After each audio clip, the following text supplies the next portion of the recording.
Hi, John. Hey, Alex. Do you know what I hate? What do you hate? Velour tracksuits. No, absolutely not. Why do you hate velour tracksuits? They're great. What about like pederasts and velour tracksuits? Well, I think you're kind of bearing the lead with hating the velour tracksuit. Oh, really? Yeah, that's not the problem. If anything, it covers up the problem. So I suppose its complicity that way could be an issue. Yeah. Although you don't really want nude pederasts running around. Oh, I thought you meant they'd wear like blood-colored velour tracksuits. No, this again. Yeah, I feel like you're missing the forest for the trees here. Like it's not the tracksuit that's the issue. I think so, because I remember that Ben Stiller from The Royal Tenenbaums also wore tracksuits, and he was the world's greatest monster in that movie. Was he? I don't remember. No, he was an adorable man dealing with father issues, but I just thought it'd be funny to refer to him as having... Yeah, I mean, look at The Sopranos. Everyone wears tracksuits in that, and they're all good guys. Hey, forget about it. Speaking of forgetting about it and having your memory returned, we watched 28 years later, The Bone Temple.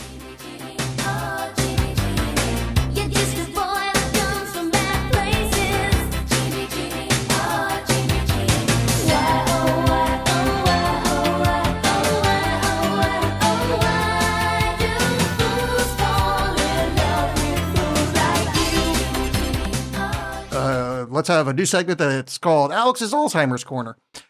What happened at the end of the movie previous to this? Like, I know the kid meets the Jimmy Savile gang, right? But like, how did he end up there? I do not remember the beats. When he heard there was a doctor there, we found out that Kelson existed and he was a doctor. He was going to take his mom to go see. Oh no, I'm sorry. Yeah, I remember that. I mean, literally the very, very end. Yeah, that was it. Because he after his mother dies, after Kelson helps his mother pass. Yeah. He like kind of goes back home, but then is like, I can't be here anymore. I got to go do my own thing. Okay, so that was it. He literally just left. Yeah. He's like, because this was a moment of growth for him that he's like, this world that we're creating over here, I don't like it. I'm seeing a better way forward over here in this memento mori, but that's a remembrance of life. I've got to move forward and can't just live in the past like you people. And then he runs into these violent psychopaths that are living in the past. Okay.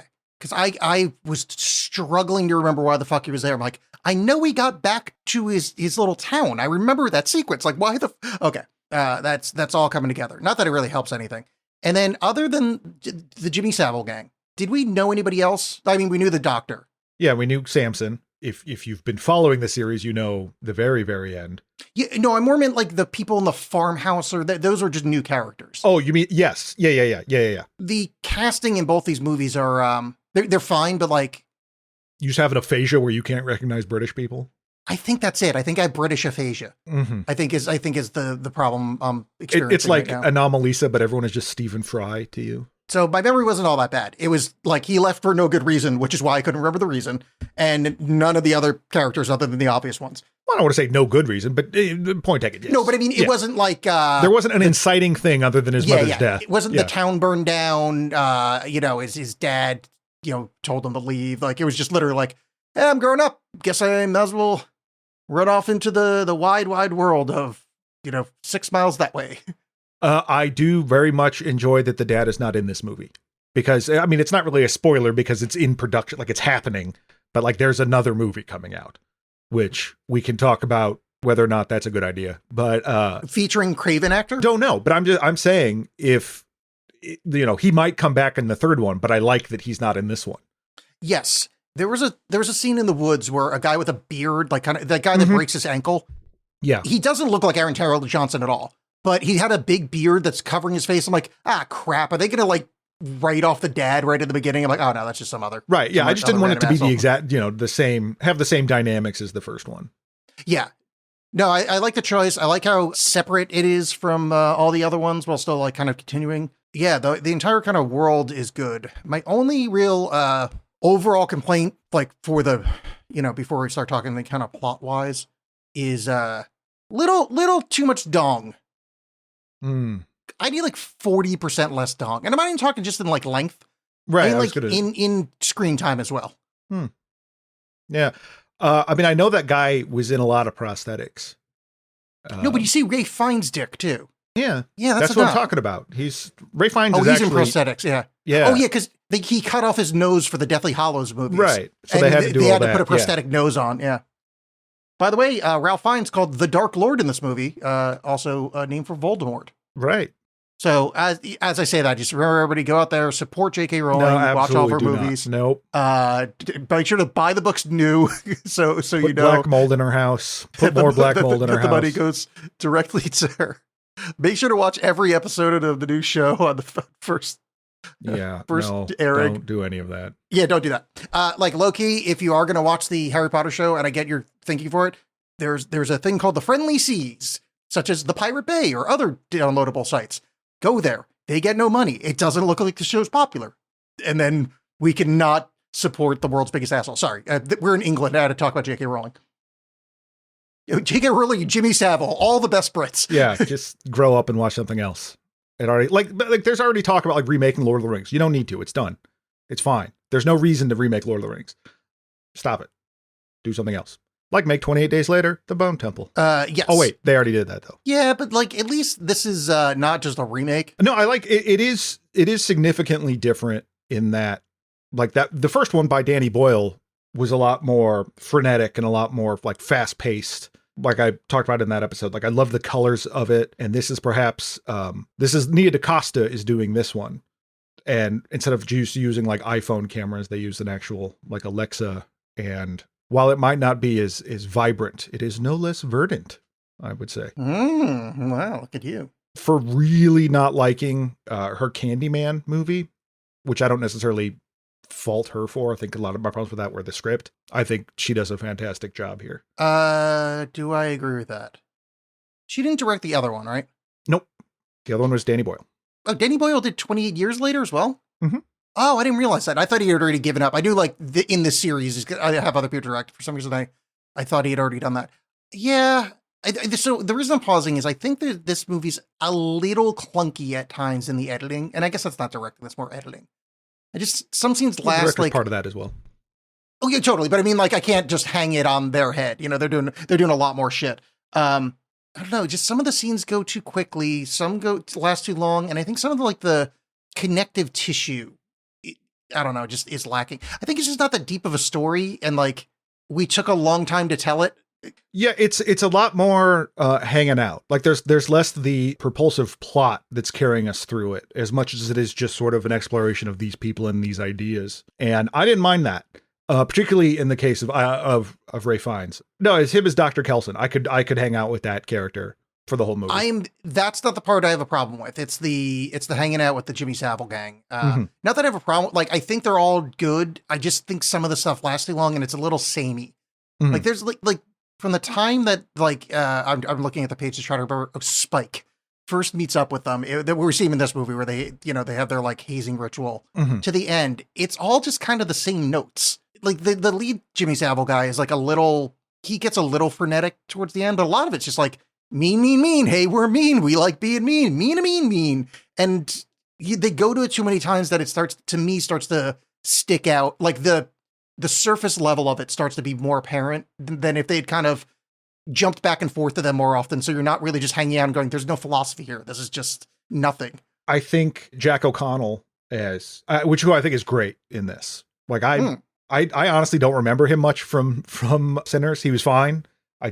When I think about Sinners, I don't think about the vampire. He's Irish vampire guy from Sinners, right? Yeah. But I really like the way he plays Jimmy here as like, insane, but like you can see the underpinnings of his insanity, and he's not just like going full Joker with it or whatever. Like I like when he has those moments of vulnerability when he's being challenged about stuff, like when he sees what he thinks might be old Nick through the binoculars, and it's not necessarily like, oh shit, I'm a big phony. That he's like, this might actually be the devil and I don't know how to deal with this. I was just to say I enjoyed that as well. Like the fact that so all the shit he does is so heinous and mustache twirly villainous, but the fact that we got his backstory a little bit, understand where he's coming from, and I think we give enough evidence that he does believe his shit. Like I think he knows he's bullshitting a little bit, but more so he believes his shit. He's very Charles Manson-y, where it's like, you're bullshit, but like you kind of bought, you're what's that thing? You're buying your own line. What's that? High on your own supply, or high on your own supply. Perfect. Yeah, lost in the sauce.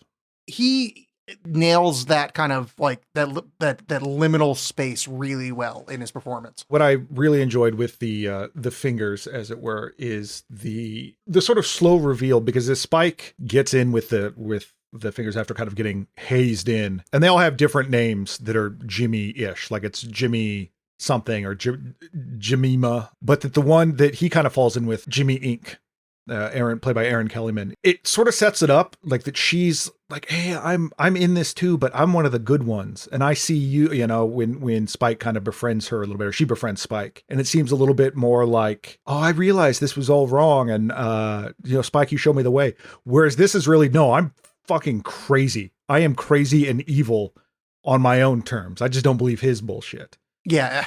And I enjoyed that a lot. I enjoyed that reveal of like, oh, no. I believe in the devil.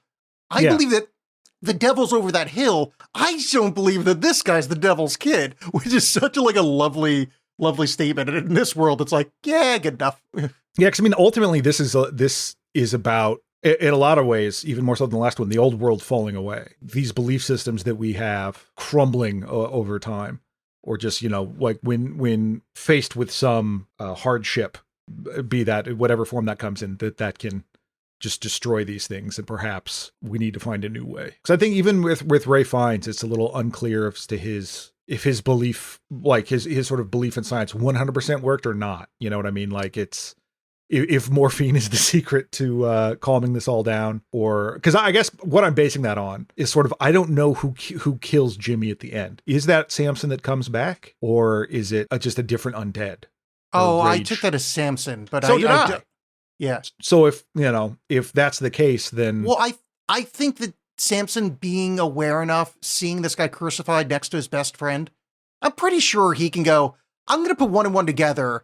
That's a bad guy. But then I think that's sort of a little bit like, well, so is how much of the rage virus is us, because, which I think, so, yeah, well, but I guess that sort of ties into his, it might be psychoactive as well. Yeah. And I would be surprised if the next movie, the next sequel, is a little bit about Samson coming to terms with who he has become. I like that idea as like a C plot. I don't want to follow it.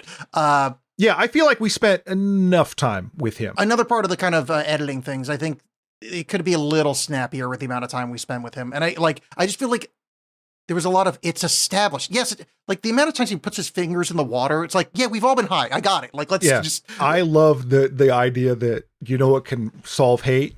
Is if you just get high with your homies and let me dance for you. Facts. Like, that's absolute what's going to solve it. I like that in this movie, but it doesn't bear examination. The early rage virus people that showed up, like, some had to have been hospitalized at some point. Mm-hmm. Like, they had to have strapped someone down at some point and administered a sedative. Like the sequence of events that reveal that there is some humanity under the rage. Mm-hmm. There's no fucking way, like, it would have been figured out in the early days, because that's not an uncommon sequence of guys freaking out, shoot him with morphine, and then you're like, oh, look, he's somewhat responsive. You go, hey, wait a second, there. I think there's a lot of things at play there in terms of, this is a virus that is raging, forgive the pun, but is raging out of control. So it's probably, you might get one guy down and doing that, but then all these other guys show up and eat your face. You know, the first one is 28 days after the virus attack has happened. And so a lot of stuff has gone down in that time, a lot of destruction, because the city's pretty much emptied out. Yeah. So there might be, but just no one knows about it. Someone that might have been like, oh, hey, thanks, Doc. Turns out I was in a bad space, but then he gets his face eaten off by some janitor that got... I shouldn't be classist like that. A doctor could have eaten his face off. Yeah. I thank you for correcting that, because if there's one thing I have a problem with you in the show, it's you're always just blaming things on the janitors nonstop with your classist bullshit. I watched Nightmare on Elm Street very young, and it affected me. Yes. Hey, wait a second. I thought he was a groundskeeper. He had a Scottish accent. Yep. Well, same thing. I watched a really long video on the Nightmare on Elm Street franchise, and how much of it is like kind of like almost Mandela effect. It's like, well, he's a child rapist that worked at the school. It's like, yeah, they showed him in like one thing related to the school 3 movies in.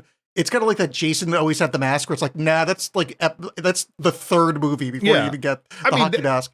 They do talk about it in the first movie. That was the whole thing, is that he's getting vengeance on the people that killed him because they all came into the school and burned him up. But I don't think there was a school in the first one, was it? I thought it was just really, because the thing I was listening to, and I haven't seen the movie in forever, was that it never actually says he works at the school. It's just him in a boiler room, and the assumption was school from a later movie. I've only seen the first one, if I'm being honest, and it's been too long. You've only seen the first one? I've only seen the first one. I just assumed you'd already done it on the show. Nope. On your other show. Nope. Al my toe got stubbed. We're holding off on that. So it's the bigger ones we kind of space out. Wow, I like this. By the way, if anybody in the audience wants a fancy new T-shirt, check out this may hurt a bit's Instagram. John and his little lover boy there got themselves a little titty covering, titty covering with his name. Yeah, I stubbed my toe with John and Stuart. That's exactly what it says. And I think Stuart did a great job putting that all together. Thank you, Stuart. Yeah, fucking Stu. Good times. All right, so we're talking about your stupid T-shirts. That guy's hog. Oh yeah. So the realization that there's a mental component, yada yada. I think that out in the previous movie, it's firmly established that the rest of the world is fine because they got the Swedish guys or whatever, the Norwegians show up on a helicopter or whatever. Yeah. So the rest of the world didn't figure this out. I know I'm being nitpicky. It's just like how fucking easy this solution is.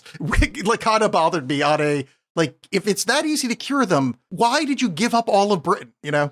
Yeah, I mean, I think that's a fair point, but we don't know exactly what all he gave him, what doses, was it the prolonged use of the rage virus thing? But it could also be any number of reasons why they decided we're just going to quarantine this place and fuck it. Because it's either we've sent people in and they don't come back.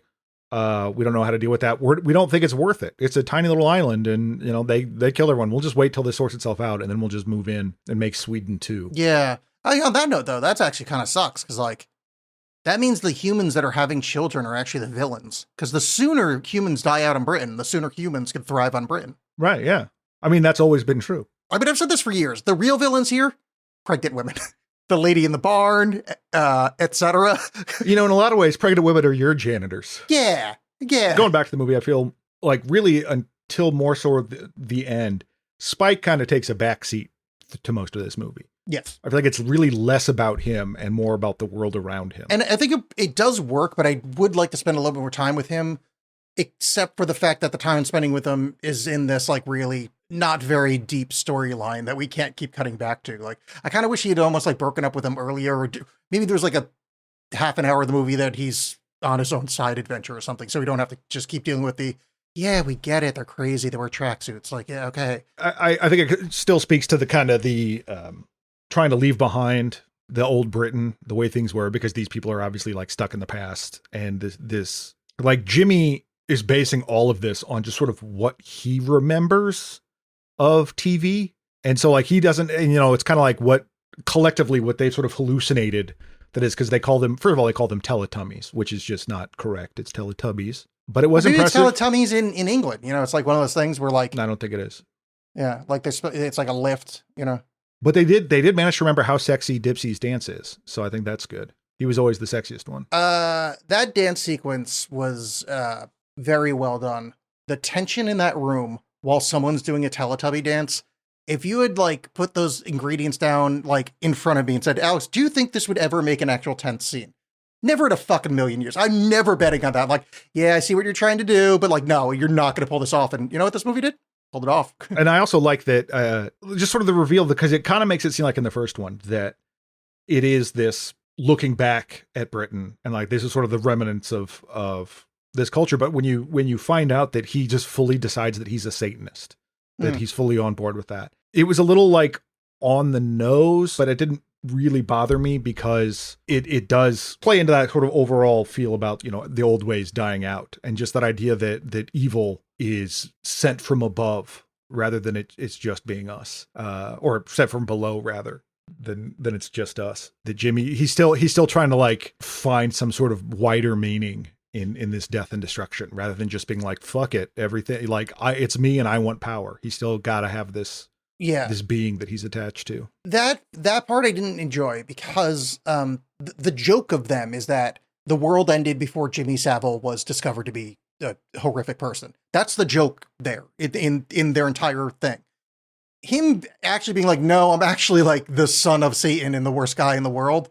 It kind of ruins the whole vibe of their thing of like, they're remembering a world, like they're remembering an alternate universe wherein Jimmy Savile never got discovered. He turned into a rage monster and his face was eaten. It really makes you wonder, like, where are you getting these wigs? Maybe they went to that, like the sun sphere. Right. Yeah. But that's in Tennessee. Yeah. I forgot that Tennessee isn't in Britain. That happens more often than you think. By the way, anybody under 40 or anybody that got laid in high school, that was a Simpsons reference. But no, I do think you have a point about it sort of undercutting that visual gag. But I think this far, like, I kind of stopped caring, but I think that's a fair point. We just spent, the editing wise, we spent too much time with them that it gave me enough time to think about them. Yeah. Which that bit works so much better in short little doses. In the same way I want to see more with Spike, or I need more cutting between, I think it kind of speaks to the idea of what was cool and what came before. I mean, this is a grown ass man talking about how cool Teletubbies and Jimmy Savile is. It's just what he remembers. So his brain is like, no, this was what was cool when I was like 7 and died. Everyone else died. So yeah, I'll be what cool was. I've never lived through an apocalypse, so I don't know. Right. but I think that's a fair point. Thinking that the Teletubbies is cool is that stretches credulity. Yeah. Well, it's just, this was a good time. Although, to be fair, when the Teletubbies came out, when they were getting big, I was in college already, and I knew college age people that were like, hell yeah, the Teletubbies. Because it's a weird show for babies. And that was weird that was on TV. Like the way it talked to you and just the tone and the sort of zen peacefulness of the whole thing. And then the internet decided to act like that in every capacity, where it's like, oh, you got a 404. Oh, that's a sad face. And we all got dumber and dumber. I hate everything about what you just said. I hate that was right. Yep. I hate that I understand it, and I hate that it happened. There's like a cascading, it's like those MC Escher stats where I just like walking down a staircase of hate, and then I'm on another one. Oh no, I'm going in the same direction. Oh, I can't get out of this. I'm just constantly hating. Am I walking up? Am I walking down? I don't know. Hey, look, there's Jimmy Savile. He's always there. Yeah, well, Jimmy can fix it, which is a phrase from his old show. Mm-hmm. Is that where How's That came from as well, I'm assuming? I think that's what they're referencing. I know. So the Jimmy Savile thing, I had just sort of gotten into kind of weird British culture like a couple years before all the shit came out about him. Mm-hmm. So there was a lot of references to like he was a children's presenter, and it was Jimmy Can Fix It, where it's like he, I guess, did like almost like, I mean, not make a wish, but he was like, hey, I'll do this thing and solve it for you. And I don't actually know what he did I don't know what his job, like he was a presenter, they keep saying, but like, I don't even I don't know if he had like a whole show, or was the whole show just Jimmy Can Fix It? I don't really know. Yeah. People would come in with this problem. You're like, I can fix it. All right, next caller. That'd be it. Yeah. But this kind of makes me think that, so here's this guy that he's evil and doing evil stuff, but he still believes it's for a cause. He still believes that there's this higher calling rather than just whatever. Is that worse than, let's say the apocalypse happens and the Jimmy gang is out there, but it's Jimmy Donaldson. It's Mr. Beast. Oh. And they're all just like, this is the most skinning I will ever do. And just dead-eyed psychopaths that have just set up these saw traps. It's genuinely hard to figure out which would be worse. Because here's the thing, with the Jimmy Donaldson gang, he would collect like a bunch of like nuts and fruits or whatever like has value in the apocalypse. Mm-hmm. And he would make people like crawl on your knees through this blood. Some of the blood has rage virus, some doesn't. Whoever ends up to the other side gets 3 buckets of old school butter and a copy of The Number of the Beast on vinyl. You are just describing Jigsaw. That is just his thing. Well, I mean, Mr. Beast is Jigsaw. Yeah, but he's a more soulless Jigsaw. Again, Jigsaw worked towards a goal. As wrong-headed and stupid as it was, he at least had an ethos. Now, Jigsaw or Mr. Beast, which one could pull off looking like a high schooler better by putting on a jaunty angled hat? Jigsaw, obviously. There's evidence Jigsaw, of it. That's kind of thinking. Yeah. I was just listening to a podcast about Mr. Beast and how awful he is. It was fascinating. Speaking of the evilness of Jimmy, Savile, the guy from the movie, or Mr. Beast? The guy from the movie. Okay. I don't remember that character at all. What do you mean? Jimmy Shite, Jimmy Ink, Jimmy Jones, Jimmy Stick? No, I was looking up what other movies Jimmy Ink has been in, and I don't remember Winifred from The Green Knight. Was that the woman in the skull he has to get? That's Erin Kellyman you're looking up? Yeah, so Erin Kellyman was in Falcon and the Winter Soldier. And but the thing is, when I had that realization, I went, oh, did I realize this last movie? And she wasn't in last movie. But what I think happened was you and I did The Green Knight, and I went, hey, you know what I just realized? And then I say the exact same sentence. Did anybody at home that pays attention to the show better than I do, tell me if that happened. Or just, talk to me, please. For the love of God, talk to me. The movie is built up so much about, really builds up to the meeting between Kelson and Jimmy. Kelson's been doing these experiments with Samson, where Samson is getting addicted to morphine because that's whenever Samson attacks, he shoots him with morphine and to chill him out. He doesn't want to kill anybody without their consent. It's the Hippocratic Oath and all that. Yeah. You shall do no harm unless they ask really, really politely or just grunt. So Samson starts just hanging out with him, and they start he's trying to kind of cure him, I guess, or, it's sort of experimental just to see how long he can hang out with this guy and to see if he can coax some humanity back out of him. And it also involves Ray Fiennes doing a bunch of morphine as well. Not as much as Samson, but they're getting high and dancing together, and Jimmy Ink sees them in the distance on some sojourn, tells Jimmy oh, I saw your dad. That's clearly old Nick because he's got red skin. He's covered in the iodine, as he says. And then I like that, as I mentioned, when Jimmy goes to see him, you can kind of see him oh, yeah, I think that's my dad. I think that's him. But no one, let me just go talk to him. And you do think, it does seem a little bit he's shit, I got to go bullshit this guy, or I'm just going to have to go kill him or make up something because the jig is up. But when he actually gets there and talks to him and he's like, you're old Nick, right? You're my dad. It seems like he actually believes him. And then you find out a little bit more about him, hearing old Nick in his head. Which I liked that as well, that he's got what does Dexter call it? The dark passenger or whatever, that he's just a crazy person. This would take too long to explain, but there's a theory about the theory of the bicameral mind, that the reason we used to have gods is that we actually hadn't actually internalized our internal dialogue. So us having inner thought was confused with God speaking directly to our brain. Oh, wow. And since the world is kind of reset, they're almost going back to this ancient way, but I think he's just nutty is what it is. But I was oh, that's interesting because the world is kind of back to its prehistoric times. No, they're just nutty people. Probably he had really traumatic childhood because he watched his priest dad get eaten by zombies as a child. Yeah, probably. Yeah, not going to lead to a healthy, lovely adulthood. It's kind of funny you bring that up because there recently, not too long ago anyway, there was that whole thing with that tech idiot Mark Andreesen that was I don't have any interior monologue. It's great. Yeah. I just become a billionaire and that's it. You shouldn't have any interior monologue. It's that's awful. That's just so anti-human, but whatever. Or, ancient human. Maybe he's Neanderthal. Yeah. He's, I like their old stuff. I like humanity's old stuff, not so much the new stuff. Yeah. You should hang out with these Jimmies that I know. You would love it. All about the past. But I just love that repeatedly throughout this movie, Ray Fiennes, when encountering just what seems like certain death, is still just all right. He is so content. He has made his peace with the world and his place in it. And I can't get over that. It's really well performed. The fact that it's not creepy. I don't know if have you ever met a super religious person that is literally unafraid of death? No. They don't have to be super. I've had a few in my life that I've run into because, I hang out with weirdos and their vibe is off.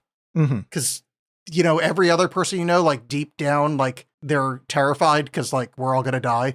And every now and again, you meet someone that's I don't know, maybe already dealt with it or super religious. And you're oh, you're okay with this. Yeah. And it's unsettling. And Ray Fiennes does that, but still is kind of likable. How likable it is in this movie is kind of remarkable. Because one, he looks like shit. I mean, he's covered in iodine or whatever. He's in really good shape for his age. He's terrible at singing. He's got that unsettling, I'm just ready to die kind of thing. And yet you're yeah, I really like you, Dr. Yeah, well, because I think so often when you see that, I don't give a fuck about death. It's just psychosis and nihilism. Whereas he is just this much more peaceful. Look, the world is what it is. There's nothing I can do about that. I don't want people to forget the dead, so I've made this memento mori. I want this memory of mankind to be here, and turns out I can maybe do something to make a difference in this one guy. Maybe that could be a key to making things right. If not, and he kills me, that's fine too. That happens. Like there's no braggadocio there. It's not phony in any capacity. It's just, that's really where he's at. He's made that choice for his life. Yeah, and he writes it so well. And I think it leads naturally to what we found in the other movie where he's chosen to be alone. This isn't like, he knows there's other communities, people visit him, but he's like, no, he's decided that this is it. This is what he's doing, is being completely alone. And that kind of leads to his, whatever it is, bodhisattva state. Yeah, I mean, even in dealing with Jimmy, Jimmy eventually threatens him with, if you don't forward this lie, like we figured out that you're not old Nick.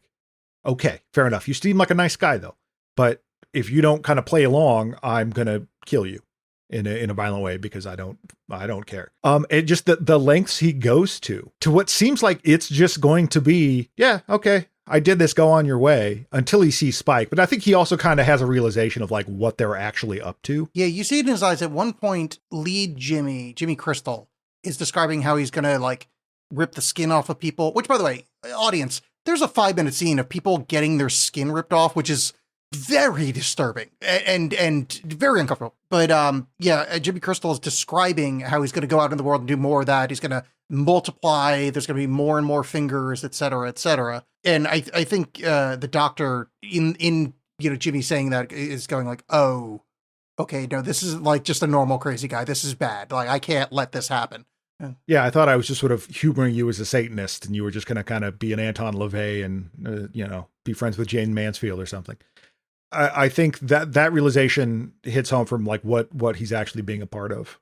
And I think the seeing Spike on top of that really just kind of does it all in, causes that facade to shatter, because he has to pretend to be Satan. And that whole sequence is great. It's so believable too, because this man's lived alone for 28 years. Yeah. That finally has a chance to do a little razzmatazz. So he like comes out with, he's got like the full leather covering so he can have like flames shooting around him, blasting Number of the Beast by Iron Maiden. Like it's a whole thing. That's a scene right there. Well, and I just also love it because, there's metal out there that's like, that kind of like Swedish and death metal kind of stuff.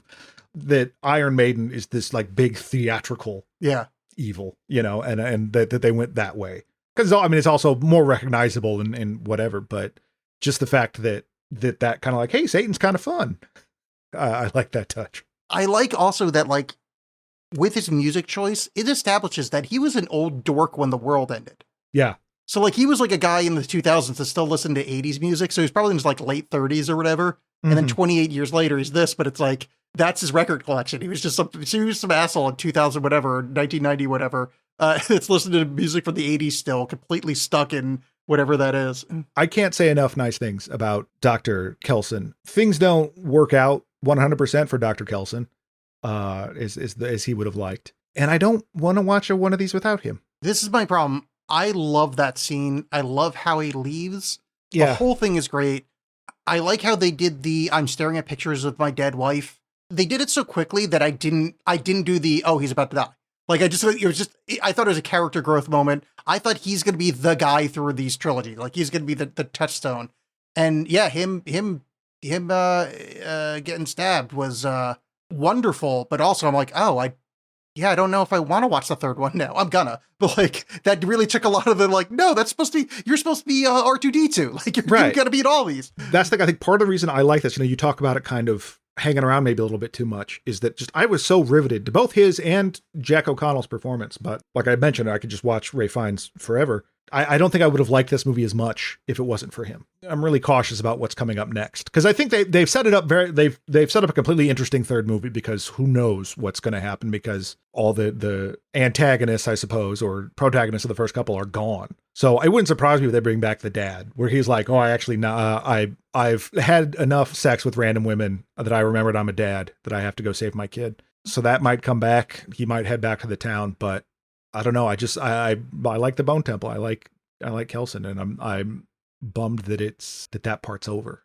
But I suppose that's kind of the point of the movie is, no, I mean, you have to leave these things behind. It's literally like thematic, but it is This movie kind of has a deft hand with that. Like you find yourself like you're sad he's gone, but like it's such a good movie moment that you're like, oh, Yeah. you know, Yeah. It's like about, when someone that's very sick and has cancer dies. You're like, this is awful, but like I'm glad they're at peace now. So the end of the movie, we get the whole wrap up. We get the crucifixion, which was fun, but begs the question because the only people there are someone who's 13 with spindly arms and 5'6" girl. How do you lift a full-bodied man upside down onto a cross? The two of them, they made it work. They did. It doesn't matter. It's an effective visual. What they did, this actually, I saw this was a cutscene where they built a contraption out of bones to kind of like lift him up, and then in doing so, like it still took a lot of struggle. And at one point, one of the sort of like a hinge that was holding the pulley system, it was made up of skulls, and one of the skulls turns to the camera and goes, "It's a living." Yeah, so they cut that because he didn't have a British accent, and they thought that would confuse viewers. I didn't watch the whole scene. I saw it on the list of like cutscenes, and I was like, that's like, I get why they didn't add it because of the accent. Yeah. The part I wanted to see was how the dog holocaust, that the doctor killed all the dogs because they kept running into the bone ossuary, getting them bones. So you had to just keep shooting the dogs because they just kept taking the bones. Like, no, those bones are a monument to humanity that we lost. And the dogs are just like, rough. I'm a dog. I like bones. There's planning to be an animated spinoff of this where he built a temple out of fire hydrants. Oh, wow. Oh, man, he doesn't even know what he's getting into. I guess that's what sets up the third one. But so the end of the movie is we cut to the house we saw at the end of 28 Days Later, and we see Cillian Murphy and his daughter in the house, and they're being adorable and studying together. And he specifically says, or she specifically says, if you don't learn history, you're doomed to repeat it. Thank you, subtext.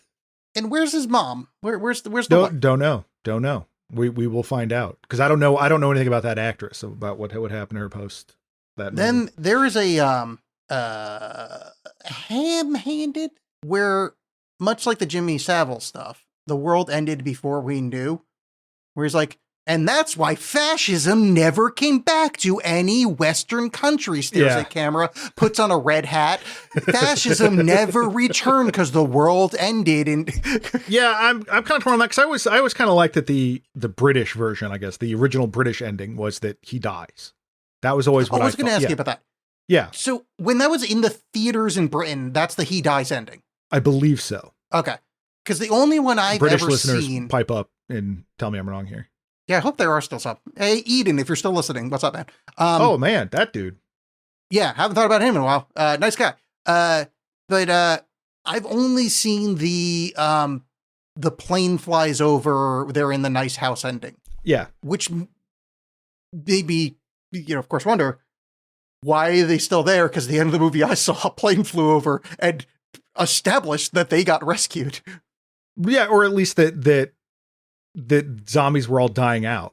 So, but I feel like they kind of addressed that. They brought that up either in 28 Weeks Later, because I having not seen that connective tissue, I can't tell you about what happens there. If they're like, no, the zombies didn't actually die. There were other ones.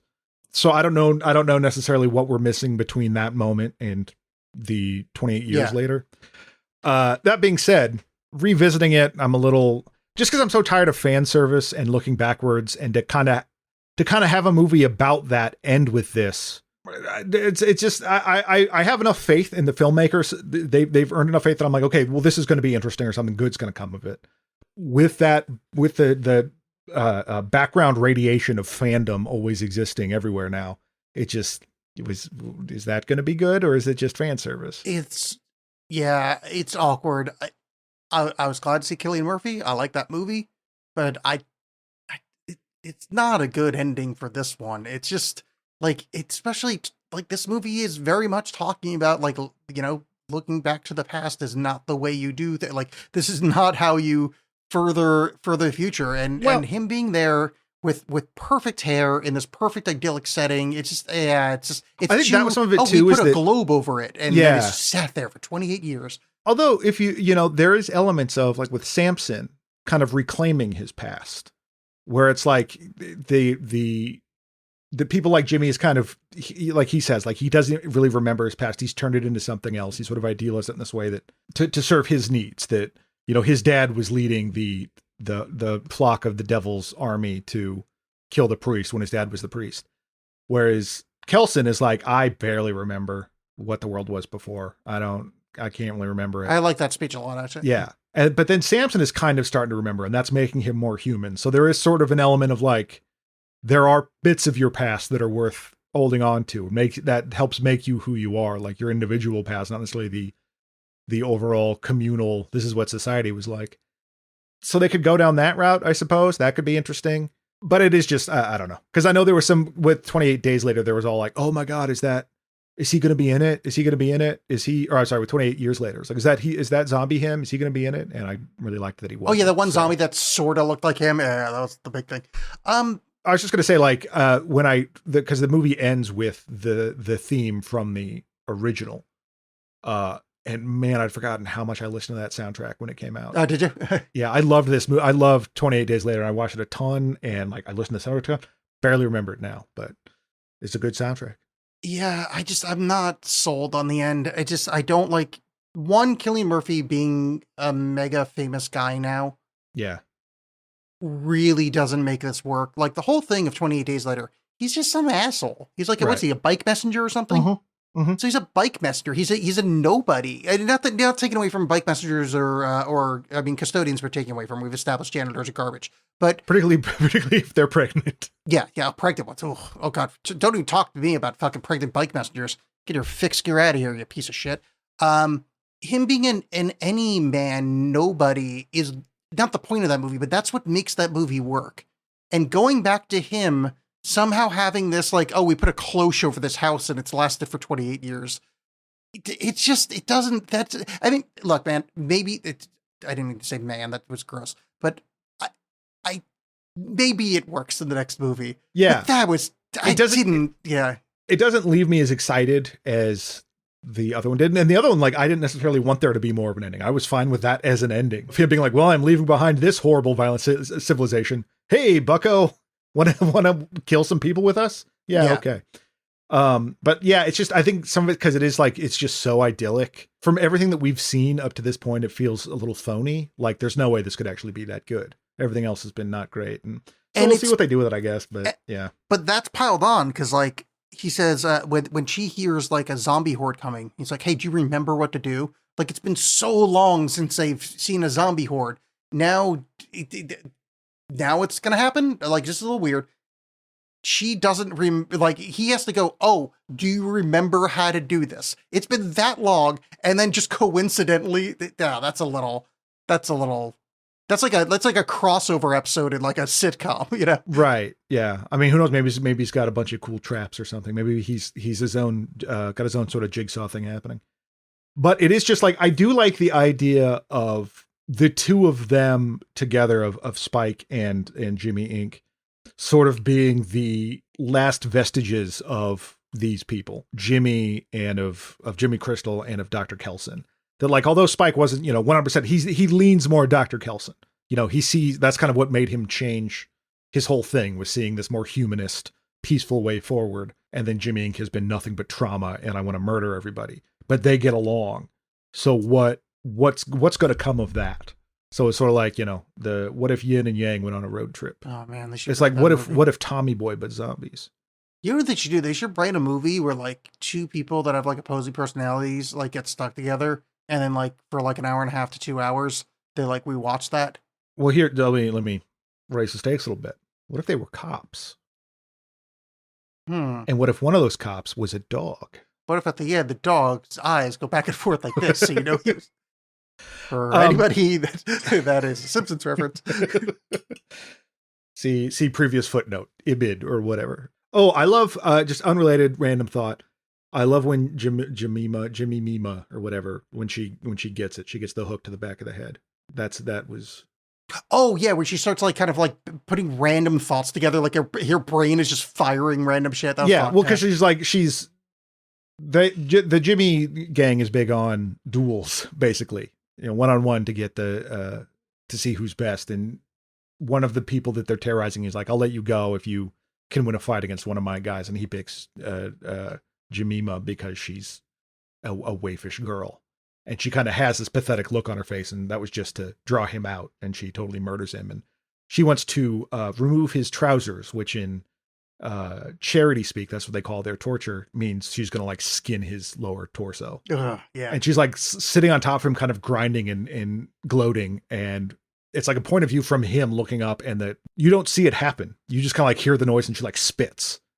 And I thought he stabbed her at first, but no, it was Spike with the hook from the top rope. But speaking of point of view shots, the last shot of that Jimmy sees, that Jimmy Crystal sees when he's upside down and he looks up. Well, but before the jump scare happens, and you just see the bone temple reaching to the stars, but because it's upside down, it's just like reaching into this black abyss. Nia DaCosta did a similar thing opening Candyman, where the original Candyman is the opening credits are done over like drone shots of Chicago. It's not a drone at the time, but helicopter shots, overhead shots. Her version of Candyman is like upside down, that basically. So the buildings are kind of coming down from above, and it has a much discombobulating effect. But I think sort of for the tone, for the themes of that movie, it works well. But I liked that she redid that here, and the context of it changes completely. That his memento mori, this sort of celebration of remembering death, is this sort of hellish, like underworld thing that Jimmy is headed towards now. This it's marking the path to the underworld. Yeah, and also just a gorgeous shot, like beyond like any kind of like metaphorical thing. That looked. It just looked really cool. Yeah, I just focused on the jump scare because I hate jump scares, and that and you go, ah! Yeah, yep. And I don't. That was like my first. That was my first thought. Was like, oh, Alex is gonna hate that. Yep, didn't like it. But I forgave it because that was a beautiful shot. That's like fine. Like you have bartered. You put coins on my eyes. I crossed the river. Everything is good. And speaking of Cillian Murphy, going to Batman Begins, Jimmy seeing Samson as the devil made me think of that, of like when everyone else has the fear taxon and is seeing Batman as that, but it was done so much better. That's a really good point. I didn't think about that. Yeah. But I just like that bit because it was just, you see him emerge from the darkness and he's got these horns, but it's Samson being nice. Hey, John, pop quiz. What movie features a mentally slow person that's obsessed with the word moon? Well, The Stand, which is not really a movie, but it's a fucking goddamn it. Yeah. M-O-N. I just when he did Moon, I'm like M-O-O-N. Oh god damn it. Did they ever make a movie out of The Stand? Tom Cullen. No, they did. There was two miniseries. There was one. No, I mean they didn't do the shitty like a Dark Tower. Like they made an hour and a half movie and it was terrible. Yeah. I think it was just the two miniseries. Yeah, the one isn't this Skarsgård in one? Yes. Like I think he's Randall Flagg. Yes, I think it's Alexander Skarsgård is Randall Flagg, and in the '80s one, Dauber is the guy that spells M-O-O-N. That spells It's the 94. Wow, was that? I thought it was like late 80s. Like that was 94. Jesus Christ! I really enjoy this movie. You can totally see when it ends with a cliffhanger. You can see that it is really connective tissue. That it is really like a transitory point between whatever this first one was and what the first one was and whatever this next one's going to be. But I still really liked it. I think it's handled very well. It's much more, it's quieter and it's quieter emotionally, which I really enjoyed just hanging out with these people. Yeah. I loved it. Maybe loved is a strong word, but I really liked it. I was enamored with the end, and it's skosh of wonky editing, just a little bit of pacing issue. But like, I thought it was a really, really solid movie. Because any zombie movie, really, particularly if a zombie series is eventually going to be about us, and particularly if it's something that it's like, well, where does mankind go from here? And you're saying like The Last of Us? Something like that. Yeah. And you have so much of that stuff has been done to death thanks to, The Walking Dead and, other, the plethora of zombie shit that exists. So it was nice to see, like, while some of those same, I don't want to say tropes, but while some of those same themes and stuff are there, I think they're handled a lot differently. And I'm not annoyed with them like I was The Walking Dead. So big ups. Yeah. Is there anything you've watched recently that you would like to tell the audience about? Hell yeah. I finally coming to Criterion was Begon's latest movie Resurrection, which is so beautiful, and I completely blew it not seeing it in the theater, but I don't think there was a lot of showings of it. Not what I expected. Gorgeous, like 3.5 hour long movie. Like ended up staying up way too late watching it, like because it was that long. But I was like, well, I know it's like it's told in sections, and I ended up staying up to like 2 watching the whole thing. So very, very much enjoyed that. And then we just recently on This May Hurt a Bit, we did A Bride of Chucky, which is the best by far Chucky movie. It's so much fun. Is that the first one with what's her name? Jennifer Tilly? Yeah. Yeah, I like that one. Yeah. I like that one and the first one with their kid. I think they're fun for different reasons. Yeah. But that's a Seed of Chucky, which is coming up next. Is that the one? Yeah. Yeah, but that Bride of Chucky is just so great. Yeah, Bride of Chucky is good for the reasons they wanted it to be good. Seed of Chucky is maybe they wanted it that way. Other way, I enjoyed it, but I'm not really sure what was going on there. Yeah, it's very campy. If what I remember, I haven't watched it again yet. I mean, after the first one, because the first one's like, that's why the other ones happen. Yeah, look at me having opinions about horror movies. Wonder I could say this. I don't know where you can find opinions, but I know where you can find a shirt. Guess we have to invite Stuart back on, and I'll get an invite on your show. Yep. Boy, I haven't seen anything recently. I'm sorry. I'm not sorry. I already talked about how I'm obsessed with Dungeon Crawler Carl, the books. Mm-hmm. That's all I've been doing. I've been rewatching Invincible because the new season is out. Maybe it's the last season, but I really enjoying watching the first season again. It's been whatever number of years since it first came out, and revisiting it, it's super fun. Just the voice acting is really good. Stephen Yeun, I think that's how you say his name, it's terrific as Invincible. J.K. Simmons, I also believe that's how you say his name, is great as Omni-Man. It's just, the whole thing's good. Mantzoukas is there, which I always forget he's in that show. I'm like, oh, fuck, it's Zooks. Oh, yeah. My parasocial friend that I've never met, never will be, but somehow I still believe we have a kinship. I forgot. I also did see, this isn't a recommendation, but it's a conversation I'm going to relay about me and my partner who's much younger than me. She was a fan of this movie Sky High with Kurt Russell. It's like a superhero Hogwarts kind of thing. And there's Dave Foley and Kevin McDonald are in it. And they're funny. I'm like, oh shit, Kids in the Hall. There's this bus driver kind of B tier, like kind of second level character in the movie. They're like, who the fuck is that guy? He's so familiar to me. I'm like, oh fuck, that's Fava from Super Troopers. And I'm like, oh, okay, so we got a Kids in the Hall, we got a Broken Lizard, and I made the comment, oh shit, all we need is somebody from the state, and we've got 40 years of sketch comedy. Yeah. And then I had to explain every single one of those groups, because my girlfriend is 31, and they're all too, like, and I withered into dust. Yeah, because in my head it was like, oh yeah, because Kids in the Hall handed off to the state, and it's like, oh, I just named 2 things you don't know, and then after the state is it's either Super Troopers or like the ICB kind of that sphere of Strangers with Candy. Was she like, I don't know, has he been on Mr. Beast? Much like any time somebody watches a movie with me, it's something more along the lines of will you please shut up? I don't care. Said in a much nicer way. It's more, that's good. Like that kind of thing. Yeah. But only, and I'm saying this only because she listens to the show and she's never going to comment on it. Huge Mr. Beast fan. I mean, she'll never stop talking about it. No. Oh man, my partner is massive. Like she has, I don't tell anybody this, Jimmy on one cheek, Donaldson on the other. Oh, wow. Yeah. And I'm not talking about the butt. It's actually like she has to put on makeup to go to her job. Because she's so into it. That was, you know what? That was a thought that I had at the end of not about your girlfriend's butt, but at the end of the movie, where it's because Spike has they put the knife in his mouth. He kind of has a little bit of Joker scars. Yeah, where it's like, oh my God, she's his queen and she's crazier than he is. Yeah, he's certainly twisted. I'm glad we went around to this because I also had a Mr. Beast thought during this movie that I didn't articulate that. The reveal in it is Mr. Beast shows up for the doctor because he finally won the thing.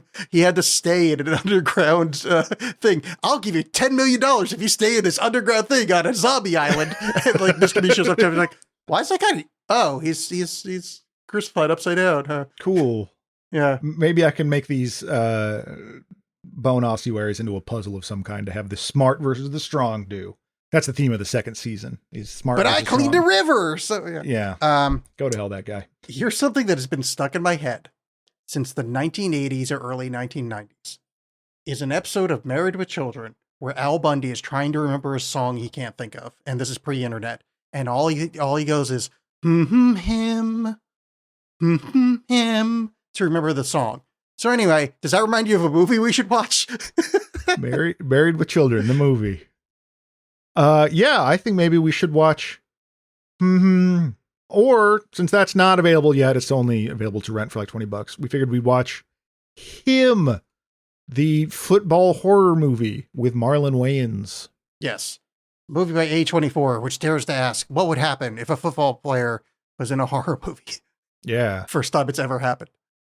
Yeah, I've heard mixed things about it, but that makes me more curious to see it. Yes, and at least this time it's not a dog, so it's all good. Yeah, a dog can't play football. I think there's something specifically in the rules about a dog. I've looked in the rule book. There's nothing about dogs. That's wild. Technically allowed. Yeah. Someone should make a movie about that. You know, the funny thing is, back in the 70s, used to be no rule about asses, a.k.a. donkeys, kicking field goals. That's right. This movie happened. All of a sudden, there's a new thing in the rule book because I saw that shit. I don't know. I'm pretty sure there's a movie where like a mule kicks field goals. Like, there is. There's absolutely a movie where a mule kicks field goals. I know nothing about it. I probably know it from a Simpsons joke. But Gus is what it's called. Oh, yeah. That's right. Anyway, thank you for listening. We will see you in 2 weeks. Good night. Goodbye.